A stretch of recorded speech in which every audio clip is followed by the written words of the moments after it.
दुश्मन हैं, एक सेठ जी एक भट्ट जी। किसानों को कहा, आज किसानों की लड़ाई चल रही ना, देश भर में चल रही। किसान कौन है? हमारे ओबीसी के लोग।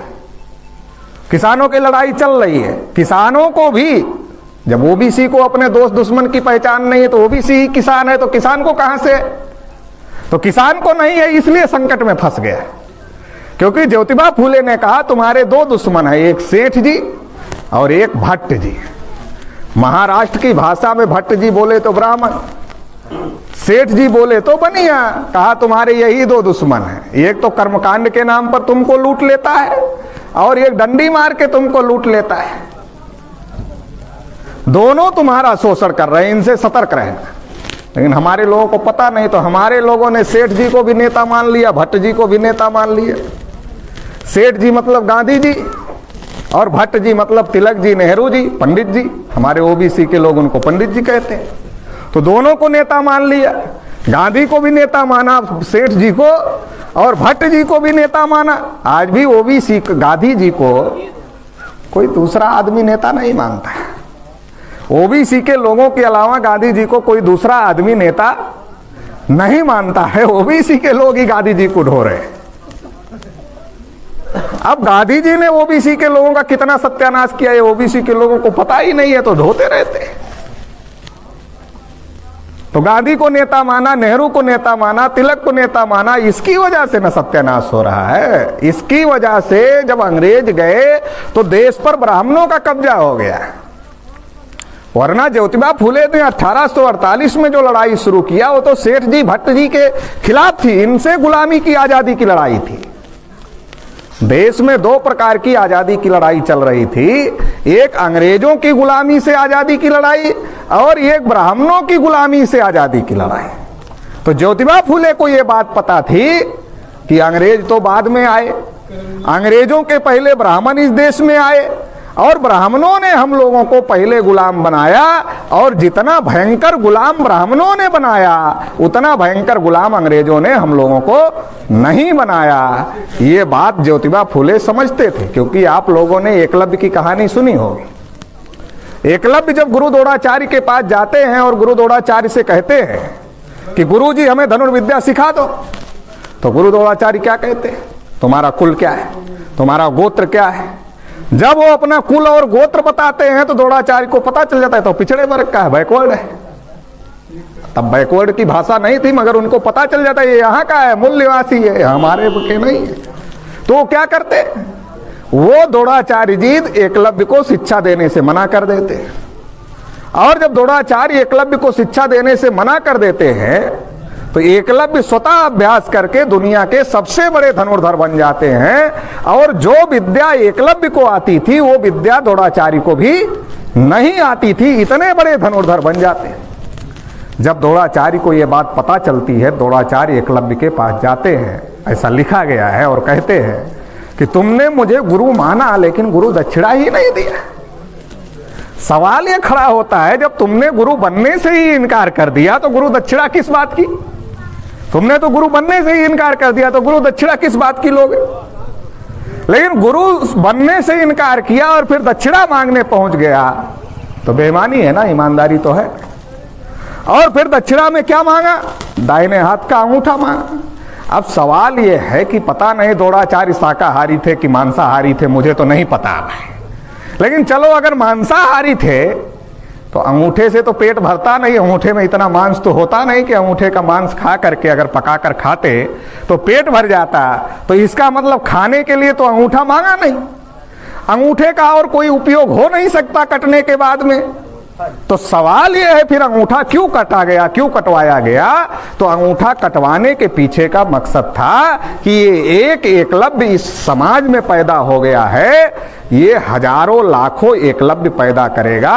और अगर हजारों लाखों एकलव्य पैदा हो गए तो ये समाज जिसको हमने गुलाम बना के रखा है, पढ़ने के अधिकार से वंचित रखा है, धन संपत्ति रखने के अधिकार पर रोक लगाई है, बोलने के अधिकार पर रोक लगाई है, सुनने के अधिकार पर रोक लगाई है, शस्त्र उठाने के अधिकार पर रोक लगाई है, ये तो जब शस्त्र आ जाएगा तो हमारी क्यों सुनेगा? फिर तो ये हमारी गुलामी से आजाद हो जाएगा। इसलिए एकलव्य का अंगूठा काटा गया। तब ही नहीं काटा गया, आज भी महाविद्यालय विश्वविद्यालयों में एकलव्य और द्रोणाचार्य हैं। आपका बच्चा जब जाता है महाविद्यालय विश्वविद्यालय में, थ्योरी में टॉप कर सकता है, लेकिन प्रैक्टिकल में जाति देख करके ही नंबर दिया जाता है। और सरकार मास्टरों को द्रोणाचार्य पुरस्कार देती है। क्यों देती भाई? द्रोणाचार्य ने कौन सा ऐसा अच्छा काम किया एकलव्य के साथ कि इसकी वजह से द्रोणाचार्य पुरस्कार देती है? वो संदेश देती है सरकार, क्योंकि सरकार चलाने वाले वही लोग हैं, द्रोणाचार्य के खानदान के ही लोग हैं। तो वो संदेश देते हैं अपने लोगों को कि जैसे द्रोणाचार्य ने एकलव्य के साथ किया, वैसे ही तुम लोगों को भी इन लोगों के साथ, पिछड़े वर्ग के लोगों के साथ, शेड्यूल कास्ट के लोगों के साथ, शेड्यूल ट्राइब के लोगों के साथ तुम लोगों को भी ऐसा ही व्यवहार करना चाहिए। इसके लिए द्रोणाचार्य पुरस्कार दिया जाता है। तो कहने का मतलब यह है कि इस बात को तो ज्योतिबा फुले समझते थे, और इसीलिए ज्योतिबा फुले के पास जब न्यायमूर्ति गोविंद रनाडे नाम के ब्राह्मण गए और कहने लगे कि अंग्रेजों को भगाना है, आप शामिल हो जाओ आजादी के आंदोलन में, तो ज्योतिबा फुले ने कहा, तुम ब्राह्मण लोग अगर तुम बकरी भी चराओगे, तुमको बकरी भी चराने का काम दिया जाएगा, तो तुम तो ऊंट पर सवार होके फिर बकरियां हाँकने का काम करने वाले लोग हो। तुम जमीन पे चलकर तो बकरी भी हाँकने वाले लोग नहीं हो। तुम पहले ऊंट पे सवार हो जाओगे और फिर बकरियां हाँकने का काम करोगे। ऐसे ब्राह्मण लोगों का राज जब अंग्रेज चले जाएंगे तो आ जाएगा, और जब तुम ब्राह्मण लोगों का राज आ जाएगा तो हमारे जैसे कुर्मी किसान को तुम बराबरी का व्यवहार करोगे। मेरा यकीन, मेरा विश्वास नहीं है, और इसलिए मैं तुम्हारे आंदोलन में आने वाला नहीं हूं। ज्योतिबा फुले समझते थे, छत्रपति साहू महाराज समझते थे। तिलक जब साहू महाराज को मिलने के लिए गए तो साहू महाराज ने कहा कि तुम ब्राह्मण लोग हमारे जैसे राजा के साथ बुरा बर्ताव करते हैं। अंग्रेज जाएंगे, कल तुम्हारा राज आएगा, और जब कल तुम्हारा राज आएगा तो तुम हमारी प्रजा के साथ क्या करोगे, ये मैं समझता हूं। इसलिए मैं तुम्हारे आंदोलन में आने वाला नहीं हूं। ज्योतिबा फुले नहीं गए, साहू महाराज नहीं गए। डॉक्टर बाबा साहब अंबेडकर कोलंबिया यूनिवर्सिटी में पढ़ रहे थे, लाला लाजपत राय मिलने के लिए गए, बाबा साहब ने भी मना कर दिया। और उन्होंने सवाल पूछा, क्या सवाल पूछा कि ये देश की आजादी की लड़ाई है या देश के लोगों की आजादी की लड़ाई है? देश अंग्रेज चले गए, ब्राह्मणों की दृष्टि से देश आजाद हो गया, हमारी दृष्टि से तो नहीं आजाद है, क्योंकि अंग्रेज नाम का विदेशी चला गया और ब्राह्मण नाम का विदेशी देश का हुक्मरान हो गया। तो ब्राह्मणों की दृष्टि से देश आजाद हो गया, मगर जो देश के लोग हैं, SC ST OBC माइनॉरिटी के लोग, वो तो आजाद ही नहीं हुए, वो तो आज भी गुलाम है।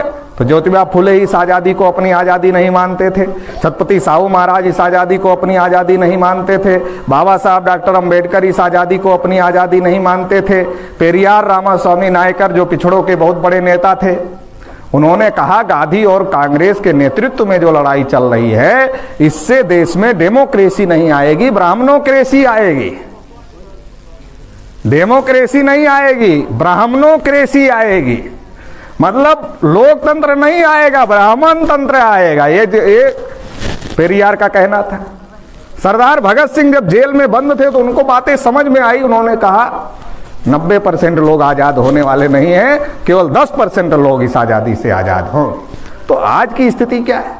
10% लोगों ने अपने लिए सारी व्यवस्था कर लिया है। हर जगह 10% लोगों का कब्जा है, लेकिन हर बार पिछड़े वर्ग के लोगों को फर्जी राष्ट्रवाद के नाम पर मूर्ख बनाया जाता है। जब ज्योतिबा फुले, छत्रपति साहू महाराज, बाबा साहब अंबेडकर, पेरियार रामास्वामी नायकर इस लड़ाई को लड़ रहे थे और कह रहे थे कि इनसे लड़ो बदमाशों से, नहीं तो अंग्रेज चले जाएंगे, ये बदमाश तुमको गुलाम बनाकर रखेंगे, तब पिछड़े वर्ग के लोग ऐसा सोचते थे, अरे पहले अंग्रेजों को खदेड़ देते हैं, देश गुलाम है, आजाद कर लेंगे, बाद में हमारी समस्याओं का समाधान हो जाएगा।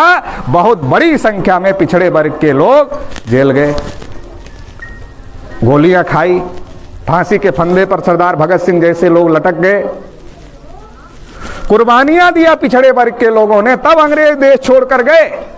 अगर पिछड़े वर्ग के लोगों ने गांधी को नेता नहीं माना होता, नेहरू को नेता नहीं माना होता और कुर्बानी नहीं दी होती, तो पिछड़े वर्ग के लोग अगर कुर्बानी नहीं देते तो अंग्रेज इस देश को छोड़कर जाने वाले नहीं थे। लेकिन इन लोगों ने हमारा साथ तो लिया, लेकिन हमारे पीठ में छुरा भोंकने का काम किया, हमारे साथ धोखेबाजी करने का काम किया। जब गोलमेज सम्मेलन हुआ, गोलमेज सम्मेलन में गांधी जी थे, मगर ओबीसी के लिए एक भी मुद्दा नहीं। जब संविधान सभा का चुनाव हुआ तो गांधी जी थे, एक भी मुद्दा ओबीसी का संविधान सभा में, एक भी आदमी को संविधान सभा का टिकट गांधी जी ने देने का काम ओबीसी के आदमी को नहीं किया। नहीं तो संविधान में हमको भी हक अधिकार मिल जाते, आज तक हमको ये लड़ाई लड़ने की जरूरत नहीं पड़ती। जैसे शेड्यूल कास्ट के लोगों को मिल गया संविधान में, आदिवासियों को मिल गया संविधान में, वैसे ही हमको भी संविधान में मिल जाता। अगर हमारे लोग पर्याप्त संख्या में संविधान सभा में होते तो हमें भी मिल जाता, लेकिन हमें नहीं मिला। क्यों नहीं मिला? क्योंकि हमने गांधी के ऊपर विश्वास किया, नेहरू के ऊपर विश्वास किया, और गांधी और नेहरू ने हमारे पीठ में छुरा भोंकने का काम किया, हमारे साथ विश्वासघात करने का काम किया, और इसकी वजह से हमको नहीं मिला। इसीलिए हम लोग कहते हैं गांधी हमारे राष्ट्रपिता नहीं, इसलिए हम लोग कहते हैं गांधी हमारे